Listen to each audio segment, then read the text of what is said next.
নামাজ ছাড়ার কোনো পথ নাই, আল্লাহর গোলামি ছাড়ার কোনো পথ নাই।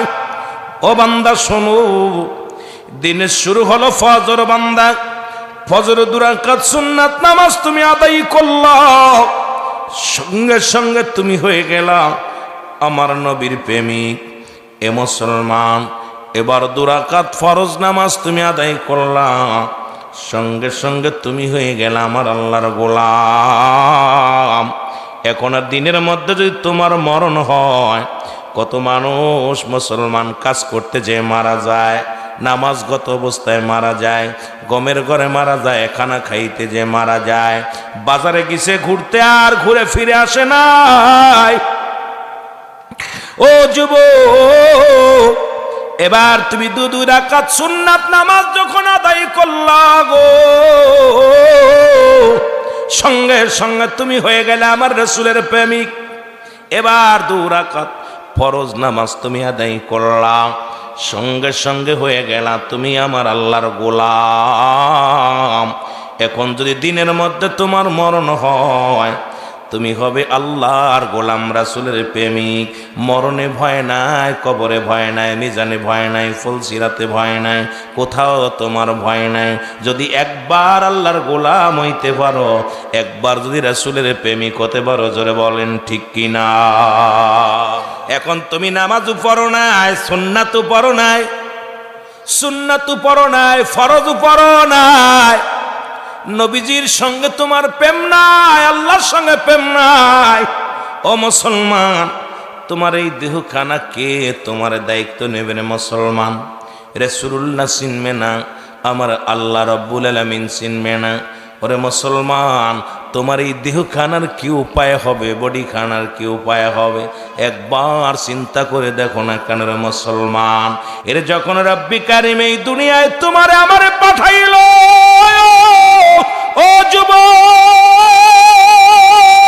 তোমারে আমারে আমার আল্লাহ যখন দুনিয়ায় পাঠাইল গো, সমস্ত দেহ মুসলমান রূহ জগৎকে একত্রিত করে বলতেছিল, আলাস্তু বিরাব্বিকুম, আমি কি তোমাদের রব নাই? আল্লাহু আকবার। সমস্ত রূহের জগৎ নিরাপত্তা পালন করে, আল্লাহ কয় আমি কি তোমাদের রব নয়? তখন সমস্ত রূহের জগৎ বলেছিল, ক্বালু বালা, স্বীকার করলাম আপনি আমাদের রব, আপনি আমাদের প্রভু, আপনি আমাদের মালিক। আমি আপনাদেরকে বোঝানোর জন্য একটা কথা বলে যায়, এই কথাটা গুরুত্ব দিয়া শুনবেন। এ বাবা, মাঝে মাঝেই আমি গল্পটা করি। ওই মুসলমান, শোনো শোনো গো, এই বেজুরিয়া গ্রামবাসী আর ওই কুমিল্লা নিবাসী দুজনের সঙ্গে এক মেয়ে এক ছেলের লগে বিয়া হয়। কয় এত টাকা দেলমাওরে, এত টাকা ওসিল বাদে কবুল আছো কিনা? কয় কবুল। এর মুসলমান ওই বিবিরে বিয়ে করে আনা পর, মেয়েটাকে বিবাহ করা পর সারাদিন আপনার কাজ করে, সারাদিন আপনার কর্মচারী হলো, মেতরের কাজ করে, মতির কাজ করে, জির কাজ করে, আপনার সন্তানাদি লালন পালন করে। রাত্র যখন হয় বলে তোমার বাড়ির ঘরে ঘুমাইব, মেনে নিবেন? এ মুসলমান, শুধু তাই নয় গো, যদি আপনার বিবি অন্য কোন পুরুষের লাগে কথা বলে, সঙ্গে সঙ্গে তার বিদায়ের জন্য প্রস্তুতি হও। আপনার শুধু হুকুম নিস কি বলেছেন, শুধু কবুল বলেছেন, সঙ্গে সঙ্গে আপনি আপনার প্রতি তার হুকুম তার ধার্য হয়ে গেছে, আর আপনার অনুগত্য হয়ে যায় আপনার বিবি। কিন্তু রব্বি কারিমের কাছে সমস্ত মাখলুকাত কবুল করে আসলাম, আপনি আমাদের রব, আপনি আমাদের প্রভু, আপনি আমাদের সৃষ্টিকর্তা, আপনি আমাদের পালনকর্তা, রিজিক দাতা। আর দুনিয়ার মধ্যে আইয়া মন গড়া চললাম, আমার আল্লাহ আপনারে কোনোদিন বান্দা বলে স্বীকার করবে না, জোরে বলেন ঠিক কিনা। এ বান্দা, তুমি গোলামি করো কার? আমার আল্লাহর। ও বান্দা, দাসত্ব করো কার? আমার আল্লাহর। এখন বান্দা, আপনি ফজরের নামাজ ছেড়ে দিলা, তুমি কেমনে তুমি তার বান্দা থাকো? তুমি জোহরের নামাজ ছেড়ে দিলা, কেমনে তুমি তার বান্দা থাকো? আসরের নামাজ ছেড়ে দিলা, তুমি কেমনে তার বান্দা থাকো? মাগরিবের নামাজ ছেড়ে দিলা, কেমনে তার বান্দা থাকো? ও মুসলমান, ঈশার নামাজ তুমি ছেড়ে দিলা, কেমনে তার বান্দা থাকো, আমার আল্লাহ তোমারে তালাক দিয়া দিব। জোরে বলেন ঠিক কিনা? সুযোগ দিছে বান্দা আগামীকাল করবি, তারপরের দিন করবি। ও বান্দা ফিরে আয় রে। ও যুবক দিলের কান্ডা লাগা শোনে নাও, এবার দিনের মধ্যে তোমার মরণ হয় না, রাতের মধ্যে তোমার মরণ হবে, এর মধ্যে কোনো সন্দেহ নাই। রাতের শুরু হলো মাগরিবের বান্দা, মাগরিবের 3 রাকাত ফরজ নামাজ তুমি আদায় করলাম, সঙ্গে সঙ্গে তুমি হয়ে গেলে আমার আল্লাহর গোলাম। এবার 2 রাকাত সুন্নাত নামাজ তুমি আদায় করলাম, সঙ্গে সঙ্গে তুমি হয়ে গেলাম আমার রাসূলের প্রেমিক। জোরে বলেন মারহাবা। মুসলমানরা নামাজ ধরে, কাফেররা নামাজ ছাড়ে। 1 ওয়াক্ত নামাজ যদি কাজা দাও, শুধু বাদ দিছো, ছুটে কি সেটা আদায় করেছো, 80 হুতবা পরিমাণ জাহান্নাম। 80 হুতবা পরিমাণ, যারা 1 হুতবা পরিমাণ হলো 2,88,00,000 বছর, এই হলো 1 হুতবা, আর 79 হুতবা আছে। তাহলে এত পরিমাণ 1 ওয়াক্ত নামাজ কাজা গেলে মুসলমান, শুধু কাজা গেলে যদি এত পরিমাণ আযাব হয়, আপনার জীবন থেকে কত নামাজ চলে গেছে, আপনার আমার জীবন থেকে কত নামাজ ছুটে গেছে, একবার খেয়াল করবেন, একবার চিন্তা করবেন। রব্বে কারিম যদি ধরে, কোনোদিন জান্নাতে যাওয়া সম্ভব না। রাহমাতুল লিল আলামিন বললেন, সাহাবীরা গো, আমি নবীর সঙ্গে কে কে জান্নাতে যেতে চাও? সাহাবীরা সবাই বলে লাব্বাইক ইয়া রাসূলুল্লাহ, লাব্বাইক ইয়া হাবিবাল্লাহ। আমিও বলতে চাই, আপনারা কে কে রাসূলুল্লাহর সঙ্গে জান্নাতে যেতে চাও? রাহমাতুল লিল আলামিন বললেন, সাহাবীরা শোনো, যদি কোনো ব্যক্তি 5 ওয়াক্ত নামাজ, 5 ওয়াক্ত সালাত সময় মতো আদায় করতে পারে, আমি নবী ওয়াদা করলাম, আমি নবী তার হাত ধরে জান্নাতে নিয়ে যাব। রাতের বেলা ইশার সালাত আদায় করে নবী ওয়াজ করলেন। নবীর এক সাহাবী ছিল আব্দুল্লাহ আনসারী, বাড়ি গেলেন, বাড়ি যাওয়ার পর বিবি ডাকতে বলে, স্বামী রে, এত সময় অতিবাহিত হয়ে গেল, আপনি কোথায় ছিলেন, কি করতেছিলেন? বলে রাসূলুল্লাহ ওয়াজ করতেছিল, আমার নবীর বাণীগুলো আমি শুনতেছিলাম। ডাকতে বলে, স্বামী রে, আমার নবী কি ওয়াজ করছে আপনি একটু বলেন গো, আমি একটু শুনতে চাই। আমার মা বোনের একদিনও বাড়ি গেলে শোনে না কোন বক্তা কি ওয়াজ করছে, কোন বক্তা কি আলোচনা করছে, কোন বক্তা নামাজের ওয়াজ করছে, কোন বক্তা পিতা মাতার ওয়াজ করছে। বিবি বাড়ি গেলে কয় কি তাবারক দিছে, কয় বিরিয়ানি, কয় ছাগলের না গরুর নাকি পোল্ট্রি। যদি কয় দেই নেই, কয় এত রাত জায়গায় দিল কেন? মারা শোনো, নবীর সাহাবীরা, তাদের বিবিরাও কেমন পাগল ছিল, আমলের জন্য উৎসাহিত ছিল, সাহাবীরাও আমলের জন্য উৎসাহিত ছিল, আর আমরা দেউলিয়া হয়ে গেছি আমল না করতে করতে। জোরে বলেন ঠিক কিনা? আনসারী বিবি ডাকতে বলে, স্বামী,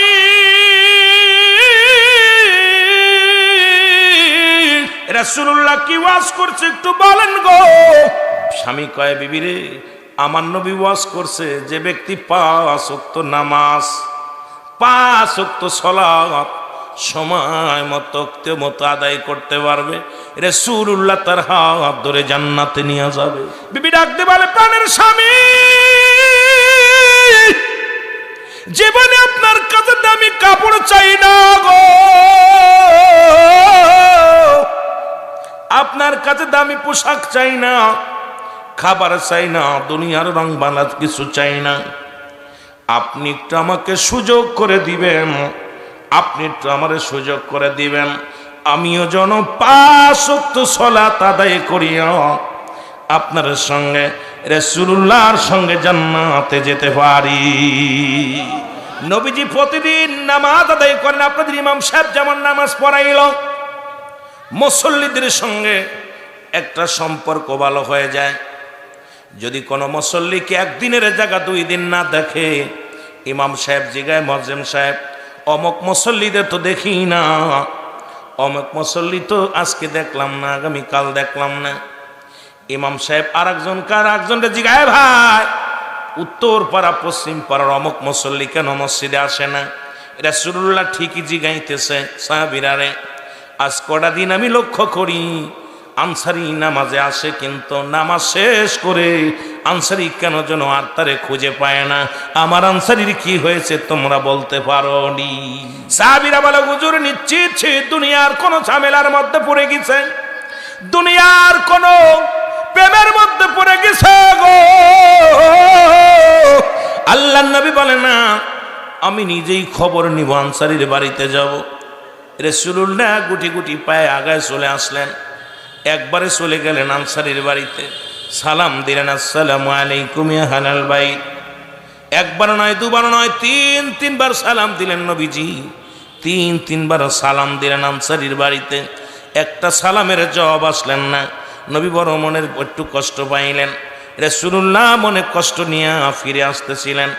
ও মুসলমান শোনো, ইসলামের বিধান, তুমি যদি কোনো বাড়ির মধ্যে প্রবেশ করতে হয় আগে সালাম দিয়ে অনুমতি নিতে হবে, সালাম বিনিময় করতে হবে।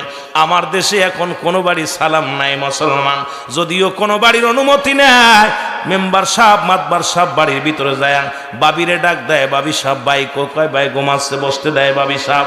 ওরে শরীয়তের বিধান অনুযায়ী যাদের দেখা হারাম, শরীয়তের বিধান অনুযায়ী যাদের দেখা হারাম, আজকে আরাম তাদের সঙ্গে কথা বলতে আরাম লাগে, এই জন্যে মানুষ জাহান্নামী হয়ে যাবে। বেশি জোরে বলেন ঠিক কি না? গভীর মনোযোগ, দিলের কান্ডা দিয়া শোনো গো।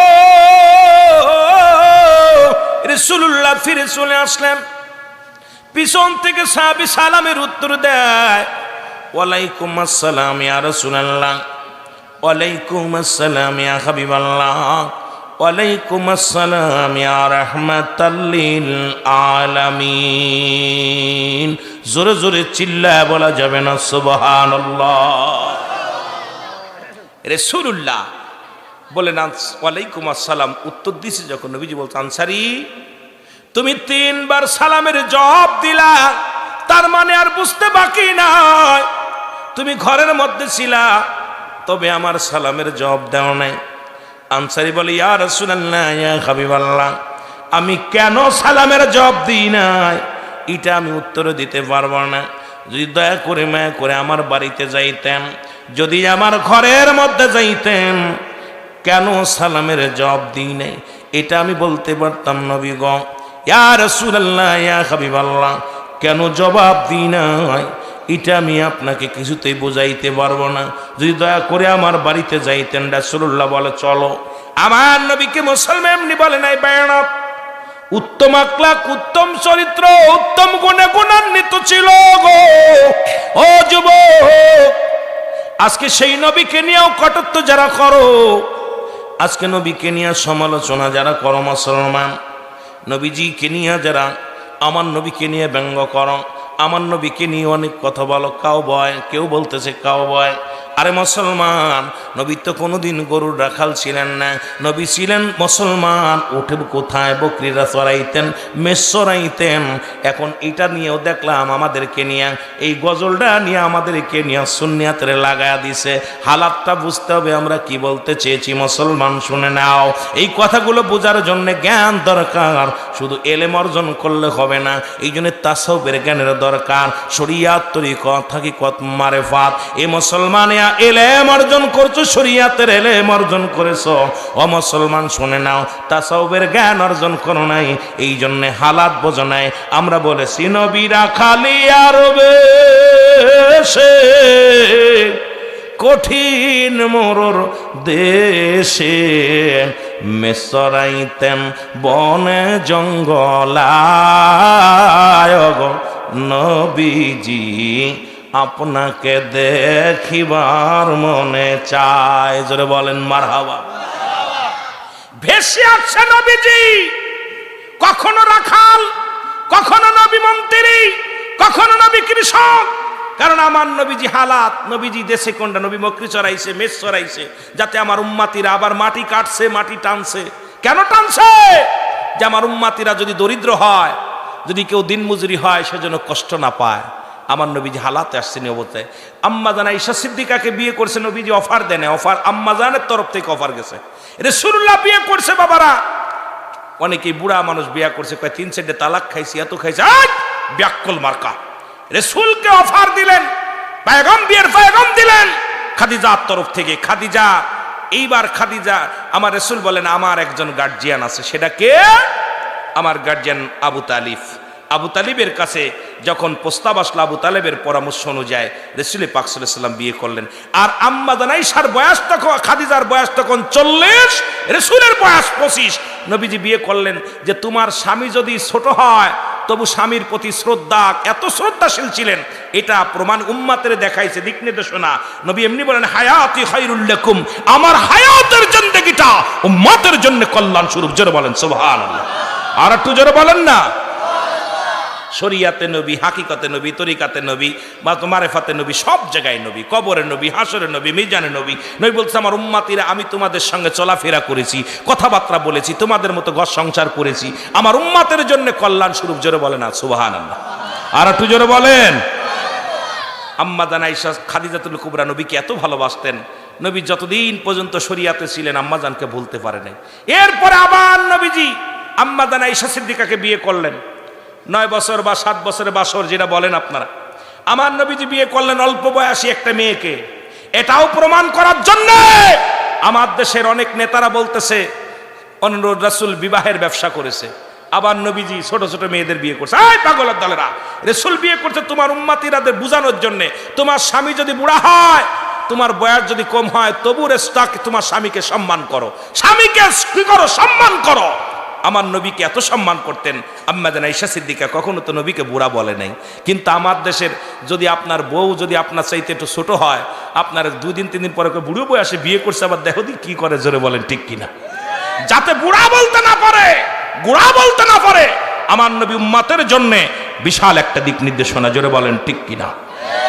আপনার প্রশিক্ষণ দিলেন, আপনি তার বিরুদ্ধে কথা বলেন। রাসূল রাখালিয়ার ভেসে আসছেন, রাসূল কখনো রাখালের ভেসে আসছেন, কখন ব্যবসার কাজে গেছেন, নবীজি কখন দাওয়াত দিতে গেছেন, কত হালাতে নবী গেছে দেখেন না। রাসূলুল্লাহ যে আপনারা শুনেছেন আমাদের সাইদি সাহেবের একটা ওয়াজের ভিতরে, আমি নিজে শুনেছি ওয়াজটা, যে বুড়িমা পালাইতেছে বোঝা নিয়া, রাসূল পাক সাল্লাল্লাহু আলাইহি সাল্লাম সামনে দেখা। নবীজি বলতে বুড়িমা কই যাও? আরে বাবা কই আস যাবো, ওই আব্দুল্লাহর বেটা মুহাম্মদ সে নাকি ধরে ধরে কালেমা পড়াচ্ছে, তার যন্ত্রণায় আর বাড়ি ছেড়ে পালাইতেছি। কয় মাগো তুমি কই যাও? কয় আমার ছেলেরা ওই পাহাড়ে আছে, ওখানে আছে, তার কাজ যাচ্ছে। কয় মাগো তোমার বোঝাটা দাও আমি বহন করি। কেমন নবী ছিল? রাসূলুল্লাহ তার বোঝাটা বহন করলেন। রাসূল পাক সাল্লাল্লাহু আলাইহি সাল্লাম বুড়িমার বোঝাহা মাথায় নিচে নিয়ে হাঁটতেছে, টুপলাটা মাথায় নিয়ে হাঁটতেছে। বুড়ি তো সামনে গালি দিতে দিতে যাচ্ছে, ভরা পড়া মরে না কেন?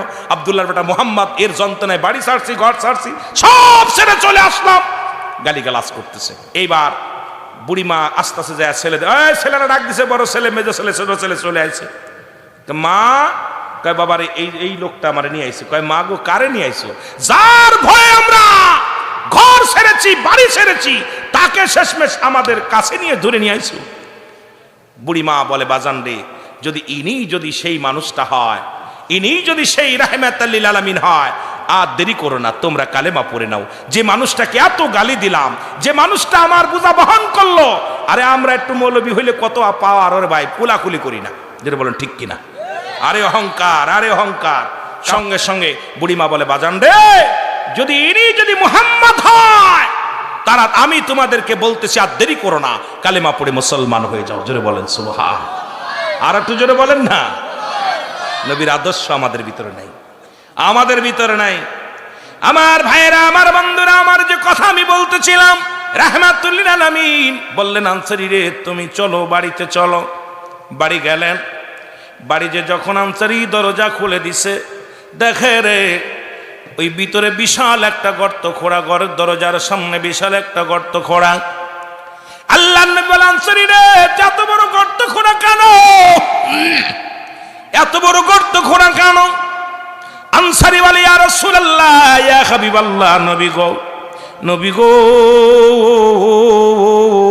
আপনি যখন আমারে সালাম দিয়েছিলেন, ইয়া রাসূলুল্লাহ, ইয়া হাবিবাল্লাহ, আপনার সালামের জবাব আমি দিতে পারি নাই, কারণ এই গর্তের মধ্যে আমি উলঙ্গ অবস্থায় বসেছিলাম, পণ্যের ভিতরে কোনো কাপড় ছিল না। নবী গো, এই কারণে আমি আপনার সালামের জবাব দিতে পারি না। নবী বলে আনসারী রে কি শুনাইলা?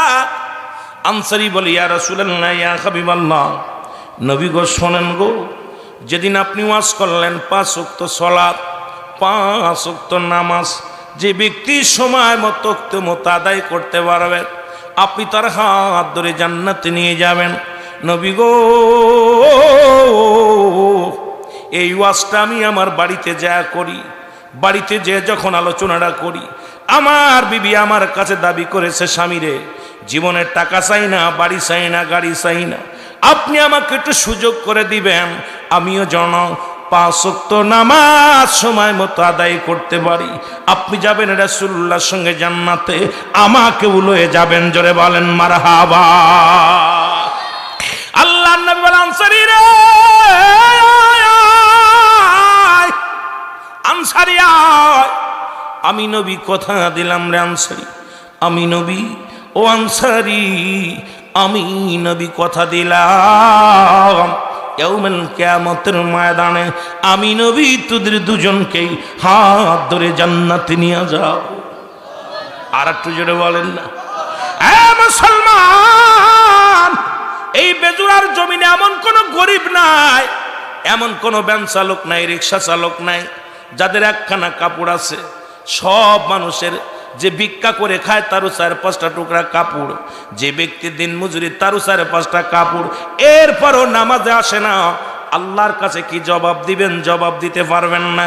কারণ নামাজ, মুসলমান, আমি প্রথমেই বললাম নামাজ কাফের এবং মুসলমানদের মধ্যে পার্থক্য হলো নামাজ। এখন মুসলমান নামাজ ধরে, কাফের নামাজ ছেড়ে দেয়। এখন আপনি আমি নামাজ ছেড়ে দিলে আল্লাহর দরবারে কি জবাব দিব? জবাব দেওয়ার মতো কোনো পথ নাই, জবাব দেওয়ার মতো কোনো ভাষা আপনি খুঁজে পাবেন না। কারণ আনসারী যদি এক টুকরা কাপড় দিয়ে স্বামী স্ত্রী, নবী গো, যখন আমি নামাজে চলে যাই, আমার বিবি এই উলঙ্গ হয়ে গর্তের মধ্যে বয়া থাকে, আবার আমি যখন ফিরে আসি আমি গর্তের মধ্যে ঢুকে যাই, ঢুকে কাপড়খানা খুলি, নবী গো, কাপড়খানা খুলি, আরে আমি আমার বিবির দিই। আমার বিবি তখন নামাজে ছিল। নবী গো, আমার নবী আনসারী আয়, এক কাপড়ে দুজন নামাজ আদায় করে। আর আপনাদের এই মুসলমান শুনে নেন, এই থানার মধ্যে, এই জেলার মধ্যে এমন কোন দরিদ্র নাই যার একখানা কাপড় আছে, যে পাগল তারও 4-5টা কাপড় আছে।